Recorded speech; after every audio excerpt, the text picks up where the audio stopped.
Now imagine this. Imagine you can do that and you can create that perception with just this right here, right? Imagine you can just instantly create that perception and curate that. You're like a museum curator, right? This picture and this picture and this picture, and it forms this theme for when you're walking through the gallery of you, that's what you want people to look at. And really, that's kind of what we're doing in a meta scale, I think, right now. So when we see pictures of women out there on the front line, she's got an airsoft gun, right? When you see it like that, a split second, you go, oh, look, women are out there and they're doing the thing. What is it? What is the message that those curated images are trying to convey to you? That's the crux of today's topic. Why is it that we lean towards that? Why is it that the moment reality says young men 17 to 60, or to 60, men 17 to 60 must stay in the country and must take up arms? Why is it that the reflexive response is, well, women can do it too. Well, blah, blah, blah. It's not, oh, thank God we have these guys to go out there and help, defend against the invading tribe. It's, well, can we play war too? Can girls play war too? That's essentially what this curation of that imagery is stating right now online in a meta scale. We want to think that, well, if these guys are out there dying, well, women are out there too. Yeah, and maybe they even are, but in such a minuscule scale that compared to the guys that are going out there and actually doing the real fighting, or actually, can compete on that level, like we saw in the beginning of this video.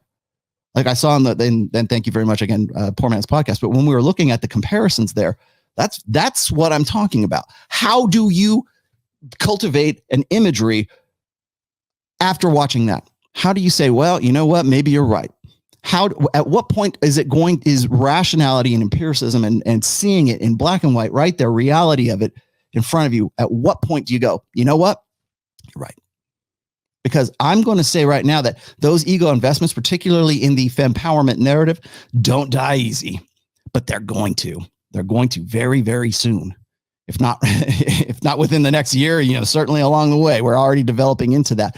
And that's been, again, my message for really the beginning of this year in like the theme. I don't know how I do this. Why do I do themes for the year? But it's emotionalism versus empiricism.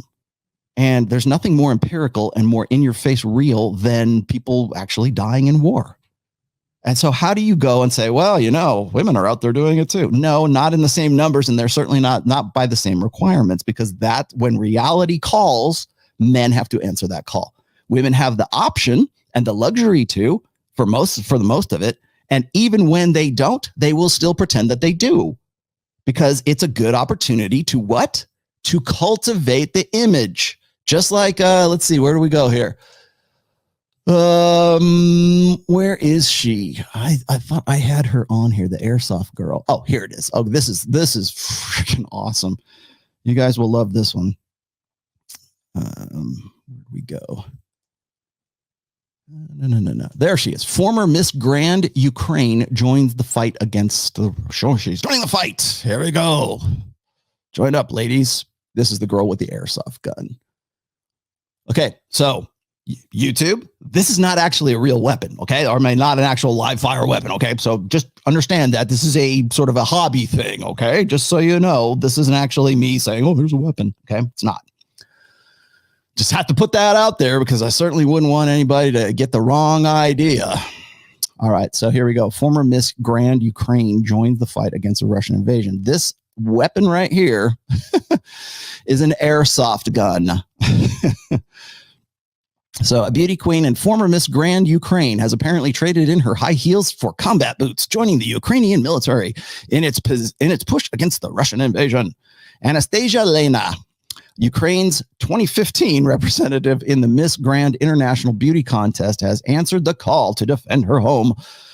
Well, apparently there is no call to defend her home. It is really only 17 to 60-year-old men that have been called. It's nice that you showed up, assuming you did. Everyone who crosses the Ukrainian border with an intent to invade will be killed, said one post made in English on Saturday, accompanied by a photo of armed soldiers blocking the roadway. Another post joked that our Ukraine army is fighting in such a way that NATO should apply for entry into the Ukraine. Okay. This is our girl. Now, again, okay, yeah, nice looking girl. We got everything going on here. Again, airsoft gun, once again. Confirmed, by the way, airsoft gun, just so you know.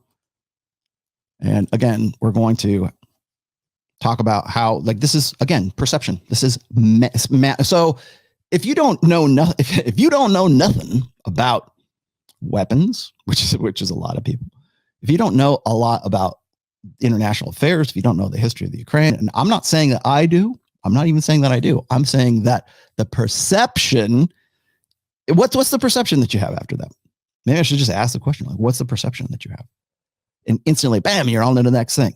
Now we're looking right now, and like there's some good fact checkers. There's some people who, we have Google as well, right? We can actually go and find these pictures. We can go out there and see what the comparison is. Like, for instance, the guy that was supposed to be the first war correspondent who was a casualty in the Ukraine.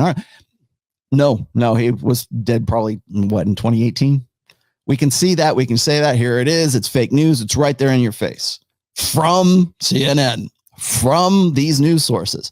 But that doesn't matter. Makes no difference. The imagery is there. Are you going to stop and go, if somebody showed you that in black and white, just as I showed you those sporting events, thank you, Poor Man's Podcast, you look at that black and white, that illusion is gone. That emotional imprint is gone. And a lot of people don't know how to respond to that. And you want to know why, like podcasts like Fresh and Fit or my own, or when we're talking about the realities of intersexual dynamics. And yes, that includes the comparison between men's nature and women's nature. And that also applies to the physical. When I put that out in black and white and in no uncertain terms, 2 + 2 is 4, and it breaks that emotional appeal.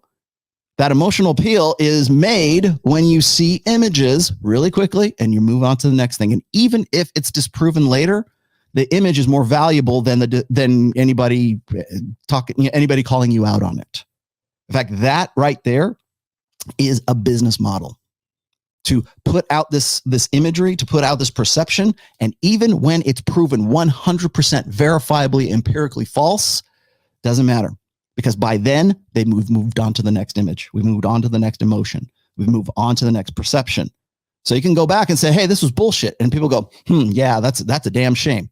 And then they're moving on to the next bullshit, while a handful of people are saying, hey, do a retraction. And even assuming those news outlets will do a retraction, doesn't matter. Points made, damage done. It's exactly what I was talking about when I was talking about like how, like, when Michaela Peterson was like throwing out 30-second clips, like cherry pick clips of myself and say, oh, this is what the whole thing was about. Nobody has the time to actually go and watch a 2-hour interview between me and Michaela and really take the time to sit there and listen to, two intelligent human beings interrelating with one another. Ain't nobody got time for that. I need that. Somebody give me that sound drop. Ain't nobody got time for that. But we do have time for a 30-second to minute and 20-second clip that says, oh, that's what it was about. I've got this guy figured out. I know what. Okay, so that was what the whole thing was about. And you want to talk about, people always hit me up about like, oh, it's confirmation bias. Yeah, well, that's made as a result of perception and as a result of emotionalism and an emotional association that you make when you see those images that are, like I said, curated for you. And that's what we're seeing on a large scale right now. So